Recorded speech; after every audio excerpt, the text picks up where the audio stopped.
Hello, you know everybody's got one and you've thought about doing one yourself. What am I talking about? Ring doorbells. Are they easy to fit? What's involved? Quick video from me just to show you from start to finish what's involved and hopefully get you up and running. Let's get in. This is my doorbell, not done bad for 40 odd years, which is how long it's been there, and it's never given us any problems, but it can't do anything other than make the doorbell chime.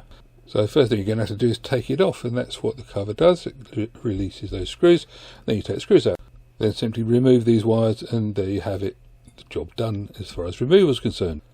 In the box you get the doorbell itself, you get a screwdriver, you get a plate to mount it on and some screws to mount it. Do not lose the screwdriver, it's a special one. It's needed for the tamper-proof screws. This is one of the simplest doorbells to install because it's battery operated. Literally once you've screwed it to the upright it's fitted, but you do have to charge the battery first. It comes with an orange charging lead which you plug into this socket here. You're going to need a smartphone charger or something similar, but then you need a smartphone to actually operate the doorbell, so you should have one of those.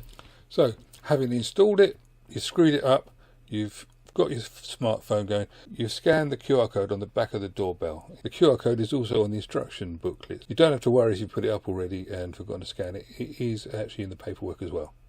And now all you've got to do is run the app. The app is pretty self-explanatory. If you've got any problems, put it in the comments below and I'll see if I can get back to you, if I can help.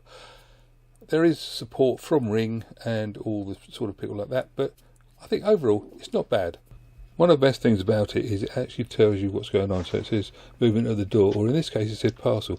And so this is a real output from what it actually does. It's a magic piece of kit.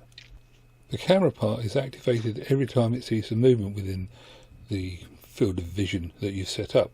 So that was set for postman and whatever. And this is what you see on your computer screen.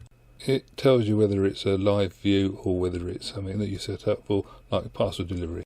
Anyway, I hope that's done something for you. If you'd like to order one, there's a link in the description, and I'll see you another time.